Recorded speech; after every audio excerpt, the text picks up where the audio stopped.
Assalamualaikum warahmatullahi wabarakatuh. Kami dari kelompok 2, program studi teknologi rekayasa internet dari kelas 3C.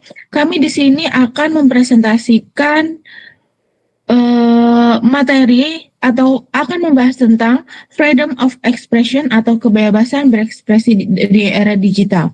Saya di sini Anis Olivia dengan NPM 24782069. Tentunya saya di sini tidak sendiri, saya bersama rekan-rekan saya yaitu Saya sendiri Laika Apriyadi dengan MDN 24782079. Saya Yuri Elva dengan NPM 24782097.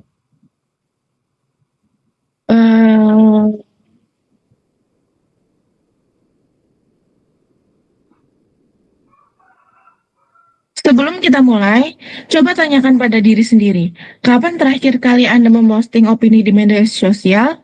Apa yang Anda rasakan? Kebebasan, kekuatan, atau mungkin sedikit kekhawatiran.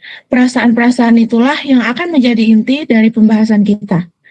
Kita akan mengupasnya lapis demi lapis, dari jaminan konstitusionalnya, perbandingan di negara lain, hingga dilema etis yang rumit yang kita hadapi setiap hari. Menurut Undang-Undang Dasar 1945, Pasal 28E ayat 3, setiap orang berhak atas kebebasan menyatakan pikiran dan pendapat. Hak ini juga sejalan dengan First Amendment di Amerika Serikat, yang menjamin kebebasan berbicara dan berpendapat. Di era internet saat ini, kebebasan berekspresi menjadi semakin penting karena internet memberikan ruang luas bagi siapapun untuk menyampaikan opini, ide, dan kritik secara global. Namun, kebebasan ini juga membawa tantangan etis baru seperti penyebaran ujaran kebencian, hoax, dan pelanggaran privasi.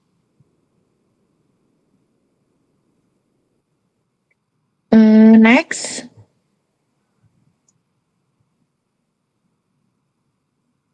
Mari kita mulai dengan sebuah kutipan yang provokatif dari Leo McKern, yaitu it is easy to be live in freedom of speech for those with whom we agree, yang bermakna setiap orang berhak atas kebebasan menyatakan pikiran dan pendapat, seperti pada Undang-Undang Dasar 1945.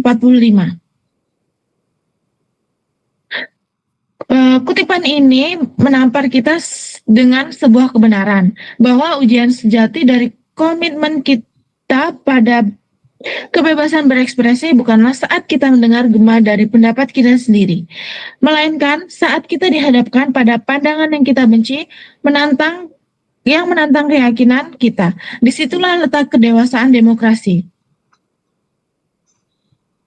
Secara hukum, fondasi kita di Indonesia sangatlah kokoh.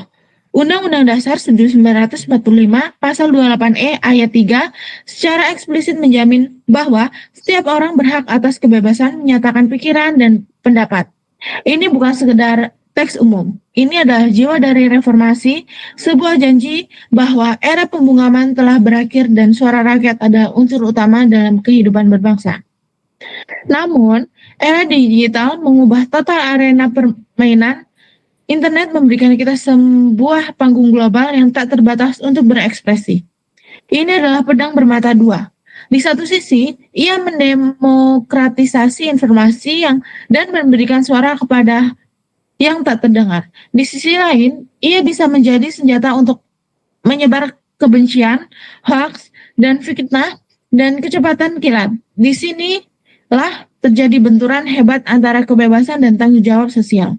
Oleh karena itu, kita tidak bisa hanya bicara soal hukum, kita harus bicara soal etika. Sebagai kompas kita dalam berekspresi agar kebebasan ini tidak menjadi destruktif. Di sini terdapat kutipan dari Leo McKern, itu it easy to be live in freedom of speech for those with whom we agree. Itu yang bermakna sangat mudah untuk percaya pada kebebasan berbicara bagi mereka yang kita setujui. Di sini juga terdapat Undang-Undang Dasar 1945 yaitu pasal 28E yang berisi setiap orang berhak atas kebebasan menyatakan pikiran dan pendapat. Selanjutnya kita lanjut ke konsep dasar. Untuk memahami materinya, mari kita lihat perbandingan dasar umum. Untuk memahami lanskapnya, mari kita perbandingkan dasar hukum di Amerika Serikat. Kebebasan berbicara dilindungi oleh amandemen pertama yang terkenal sangat kuat. Di sana, batasan untuk membatasi ekspresi sangat tinggi. Pemerintah harus membuktikan bahwa sebuah ucapan dapat menyebabkan tindakan melawan hukum yang akan segera terjadi. Di Indonesia, Undang-Undang 1945, Pasal 28E dan 28F memang menjamin hak berpendapat. Namun, implementasinya seringkali diinterpretasikan dalam konteks nilai-nilai Pancasila yang menekankan keseimbangan antara hak individu dengan ketertiban umum dan keharmonisan sosial.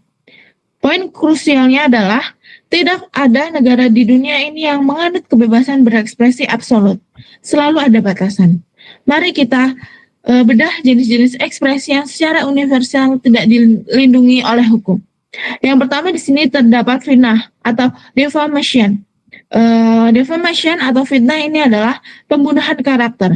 Menyatakan kebohongan yang merusak nama baik seseorang secara sengaja bukanlah hak, melainkan pelanggaran. Yang kedua adalah ujaran kebencian atau hate speech. Ini lebih dari sekadar hinaan. Ujaran kebencian atau hate speech adalah hasutan untuk mendiskriminasikan atau melakukan kekerasan terhadap kelompok tertentu berdasarkan sara. Ujian kebencian adalah bahan bakar dari banyak konflik sosial di dunia. Yang selanjutnya atau yang ketiga adalah pornografi atau obscene speech. Ini terkait dengan konten yang dianggap melanggar norma kesusilaan publik. Batasannya bisa berbeda di tiap negara. Namun, intinya adalah melindungi ruang publik dari materi yang dianggap tidak senonoh. Selanjutnya adalah penipuan fraud. Penipuan atau fraud adalah kebebasan berekspresi tidak mencakup kebebasan untuk menipu orang lain demi keuntungan pribadi. Misalnya, melalui iklan palsu atau skema investasi.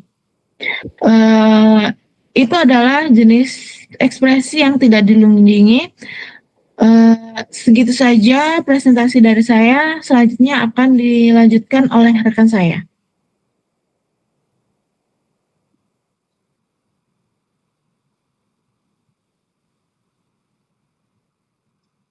Oke, baik. Di sini ada hukum dan regulasi.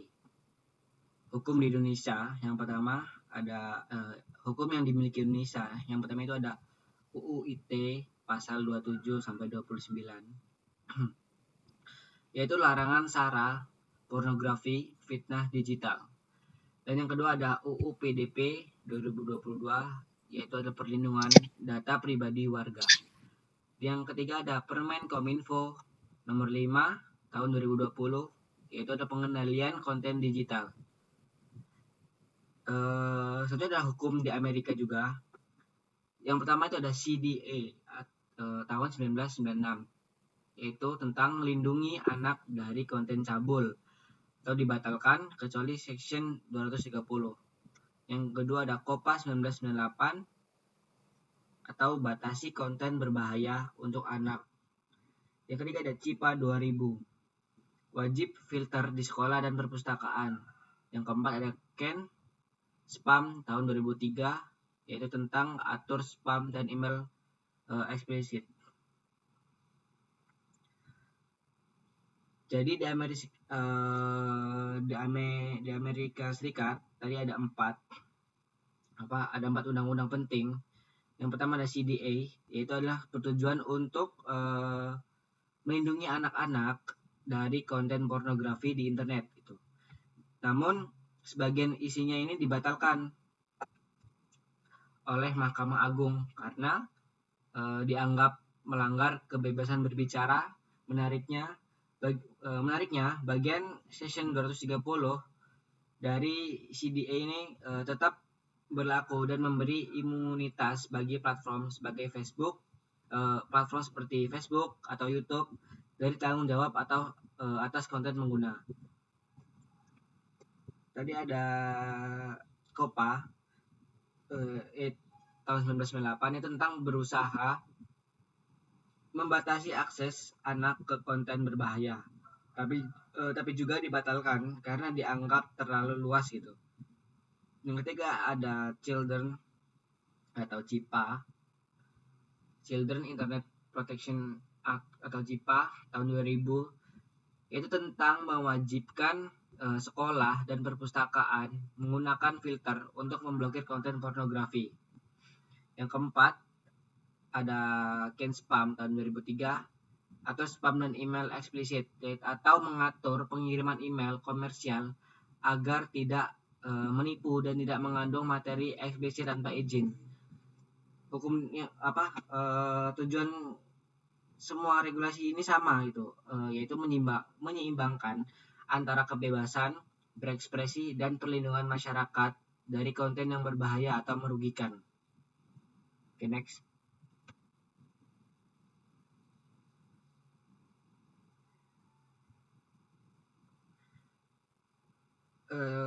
Di sini ada isu dan dilema etika.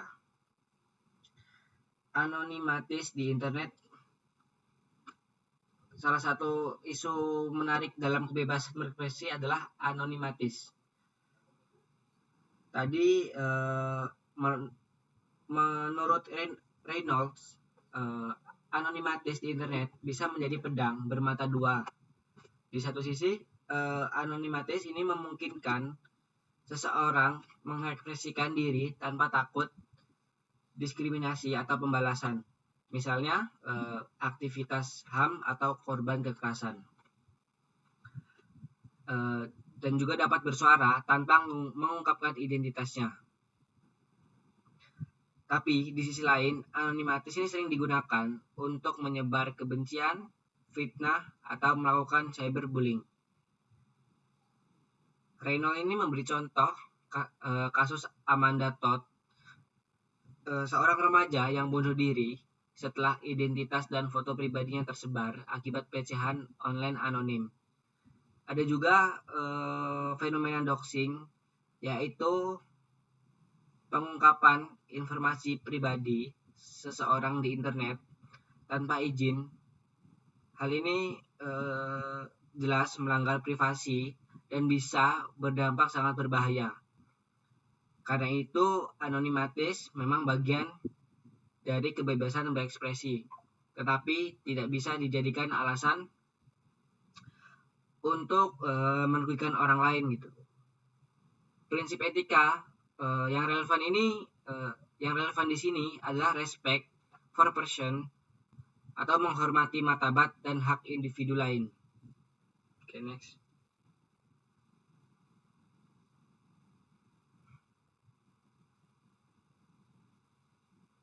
Next. Udah ini. Next.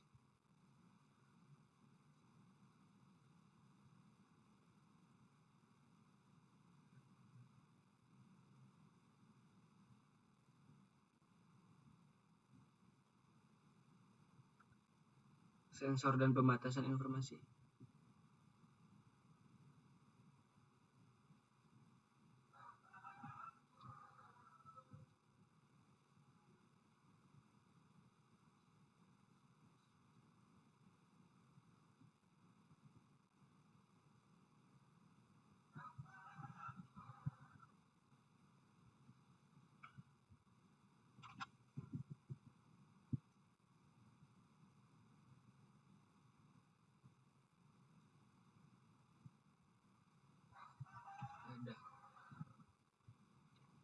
Privasi dan kebocoran data.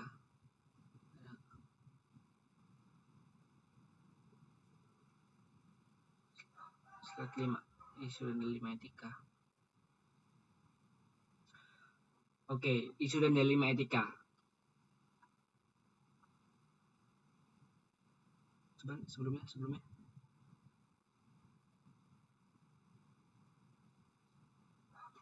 Yang keenam berarti yang keenam.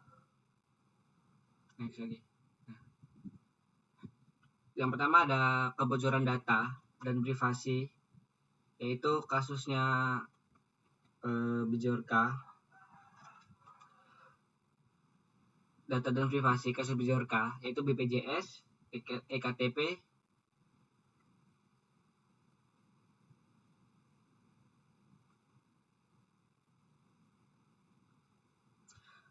EKTP atau konflik antar transparansi publik dan hak privasi.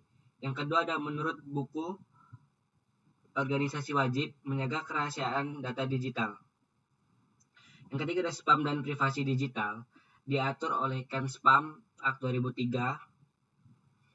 Yang kedua ada melarang iklan sesuai eksplisit dan email tanpa izin. Yang ketiga ada termasuk pelanggaran etika komunikasi dan eksploitasi data pribadi. Jadi dalam dunia digital ini hampir seluruh aktivitas manusia ini meninggalkan jejak data, mulai dari data pribadi, foto, hingga transaksi gitu.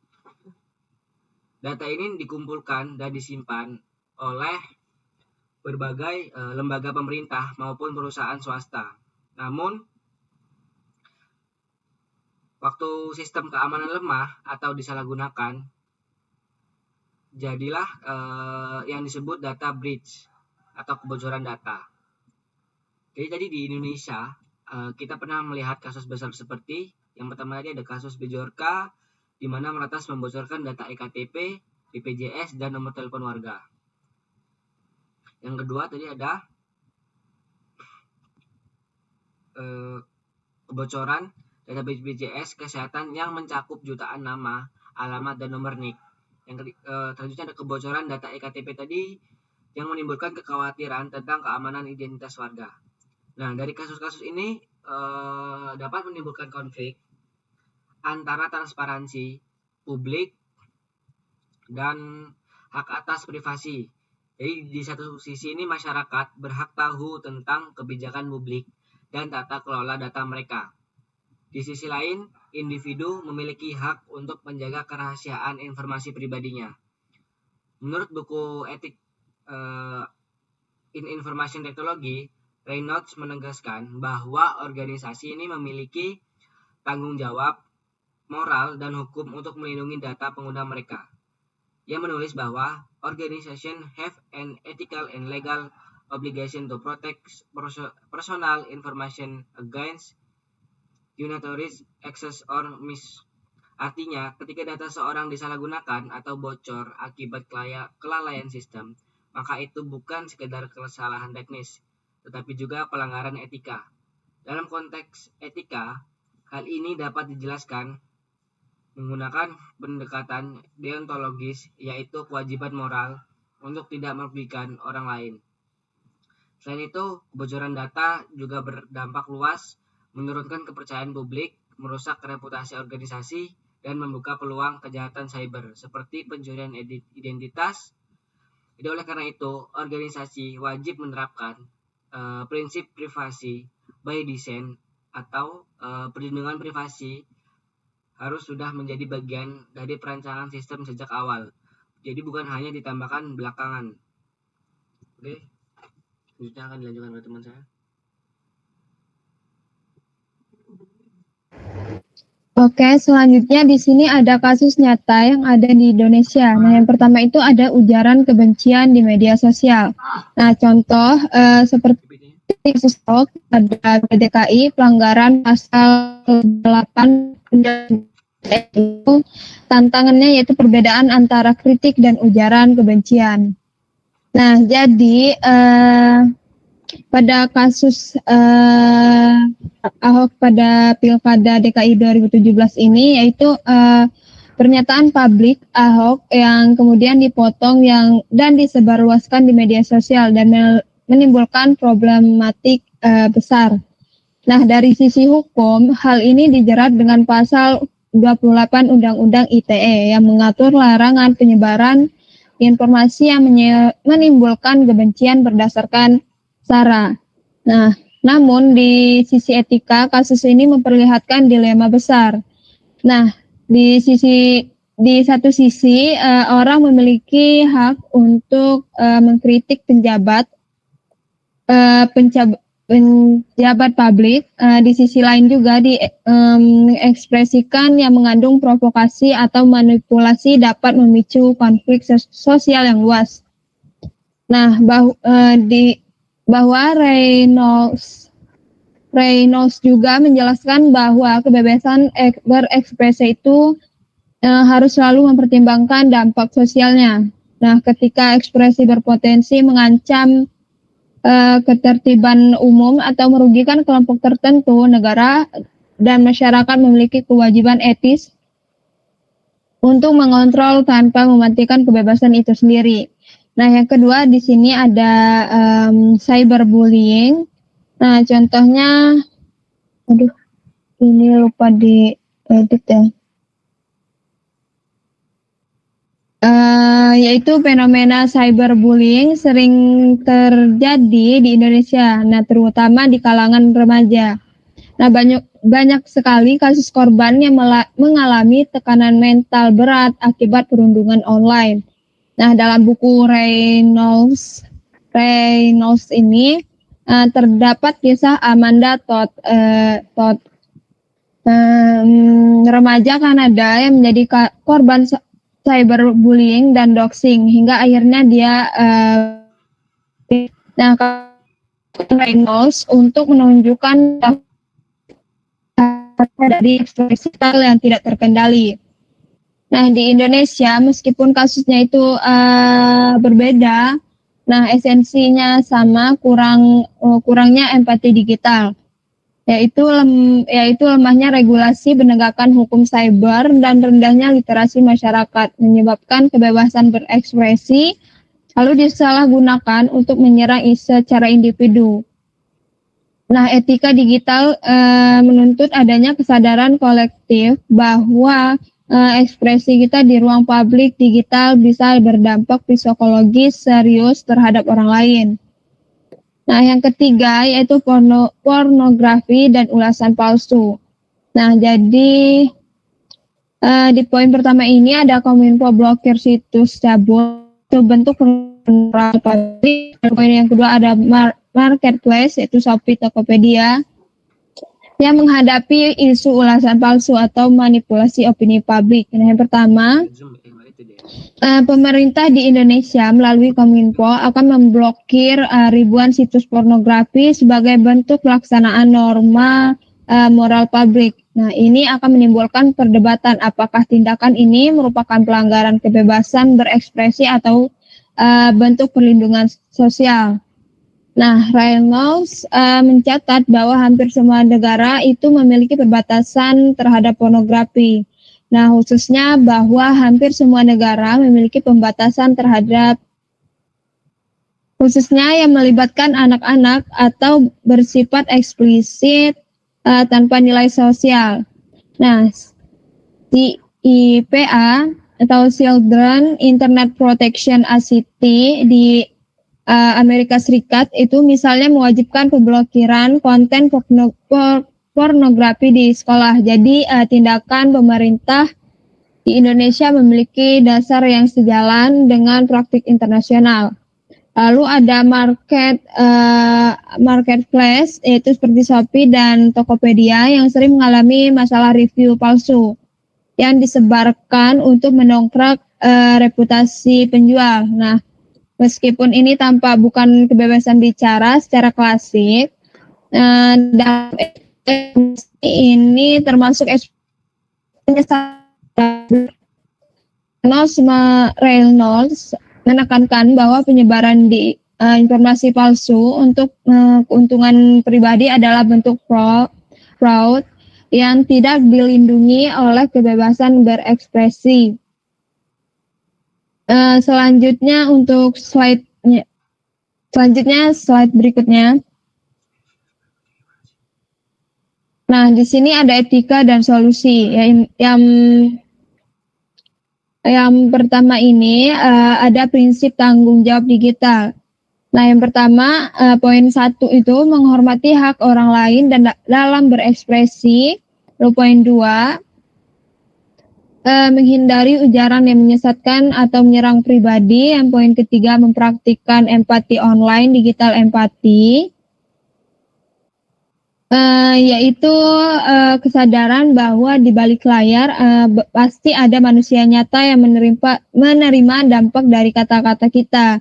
Nah, Reynolds juga menggarisbawahi bahwa etika bukan hanya soal yang boleh dilakukan, tetapi yang sebaiknya yang dilakukan untuk kebaikan bersama.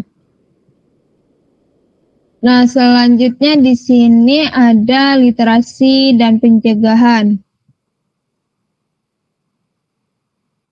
Nah, di literasi pencegahan ini Reynolds itu menyarankan pendidikan etika sebagai solusi jangka panjang. Nah, di Indonesia program seperti Internet Sehat, Cyber Kreasi, dan Insan Kominfo menjadi contoh penting. Contoh penting. Nah, edukasi ini harus dimulai sejak dini di sekolah dan keluarga agar pengguna internet itu tumbuh sebagai warga digital yang kritik, empati, dan bertanggung jawab. Selanjutnya, peran organisasi dan kebijakan TI, yaitu perusahaan dan institusi juga perlu membuat kebijakan penggunaan TI yang jelas. Nah, Reynolds corporate IT policy salah satu aksi digital di tempat kerja dan platform online, misalnya kebijakan tentang moderasi konten, penggunaan media sosial karyawan, dan perlindungan privasi pelanggan. Oke, selanjutnya slide yang ke-9.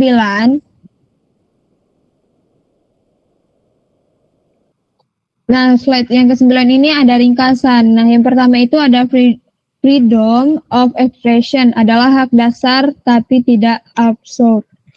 Nah, jadi baik menurut First Amendment Amerika Serikat maupun Undang-Undang Dasar 1945, kebebasan berekspresi itu dijamin. Tetapi selalu ada batas seperti fitnah, ujaran kebencian, pornografi, dan penipuan tidak dilindungi hukum. Nah, Reynolds juga dia menekankan bahwa batas ini penting untuk melindungi masyarakat dari dampak merusaknya ekspresi bebas yang tidak etis. Nah, yang kedua ada tantangan modern, ujaran kebencian, pornografi, privasi, dan sensor. Nah, jadi di era digital ini membawa tantangan baru, yaitu ujaran kebencian yang viral, pornografi mudah diakses, lalu privasi data sering bocor, dan sensor informasi menjadi alat politik. Nah, ini akan menuntut keseimbangan antara kebebasan individu dan keamanan kolektif. Nah, yang ketiga ada nilai utama kebebasan, lalu ada tanggung jawab, moral lalu empati. Nah, ini intinya adalah dari pendekatan etika Reynolds, kebebasan harus selalu berjalan beriringan dengan bertanggung jawab. Nah, tanpa bertanggung jawab, kebebasan dapat berubah menjadi alat perusak. Nah, moral dan empati adalah fondasi dalam setiap bentuk ekspresi digital. Nah, yang keempat yaitu organisasi perlu kebijakan TI untuk menjaga keseimbangan antara kebebasan, yaitu peran multilevel, itu kita bertanggung jawab dan etis dalam berekspresi, lalu organisasi membuat kebijakan TI yang adil dan transparan, lalu ada negara yang mengatur dengan hukum yang proposal tidak preventif. Oke, selanjutnya slide yang ke-10. Nah, yang slide 10 terakhir ini yaitu diskusi. Pada bagian diskusi ini pada poin yang pertama itu ada kapan kebebasan berbicara dapat dianggap pelanggaran hukum. Nah, jadi jawabannya, oke, sebentar. Nah, jadi yaitu kebebasan berbicara dapat dianggap melanggar hukum ketika ekspresi tersebut masuk ke wilayah yang merugikan hak orang lain ataupun kepentingan publik seperti fitnah, ujaran kebencian, pornografi ilegal, penipuan ataupun hasutan terhadap kekerasan. Baik hukum Indonesia maupun Amerika Serikat First Amendment sama-sama mengakui bahwa ada batasan hukum yang jelas untuk melindungi masyarakat dari dampak yang destruktif. Nah, yang kedua ada apakah anonimitas online harus tetap dilindungi? Nah, jadi anonimitas online memiliki peran yang penting dalam menjaga kebebasan berekspresi. Nah, terutama bagi kelompok yang rentan, whistleblower atau aktivis politik. Nah, namun perlindungan anonimitas ini tidak boleh dijadikan alasan untuk menghindari tanggung jawab hukum dan etika. Nah, perlindungan ini perlu disertai mekanisme akuntabilitas agar tidak disalahgunakan untuk penyebaran hoaks, fitnah, ataupun cyberbullying. Dan terakhir, apakah sensor melanggar hak berekspresi? Nah, jadi sensor itu tidak selalu melanggar kebebasan berekspresi. Nah, dalam batas tertentu, sensor dapat melindungi masyarakat dari bahaya seperti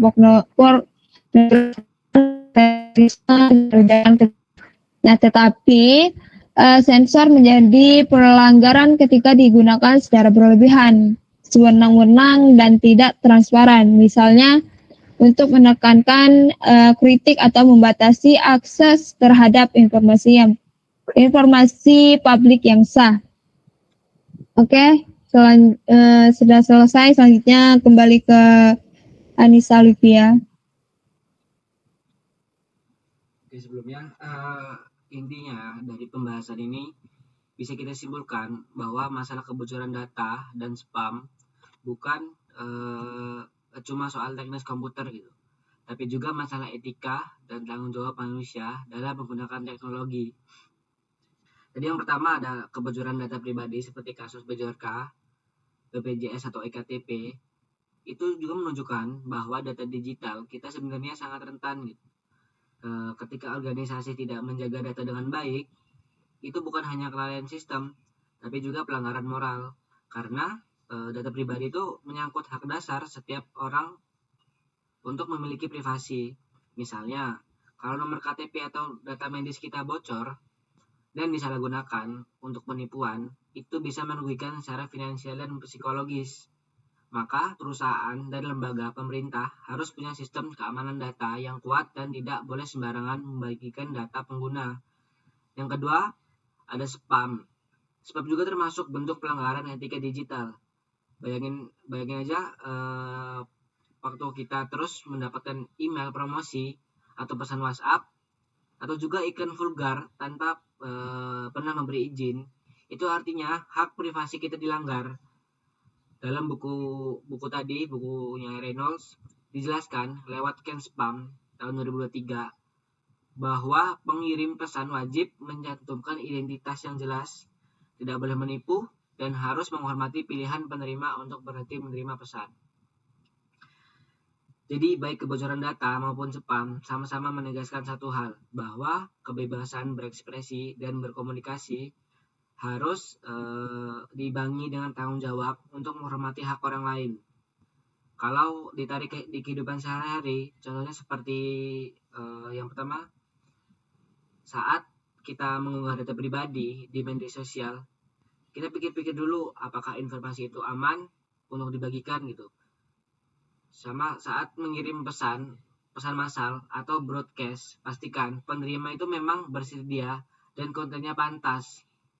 Dan saat menemukan kebocoran data, jangan ikut menyebarkan karena itu bisa memperburuk kerugian orang lain.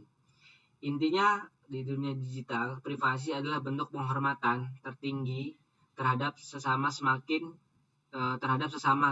Semakin kita menghormati data dan ruang ruang pribadi orang lain, semakin etis dan sehat juga ekosistem internet yang kita bangun.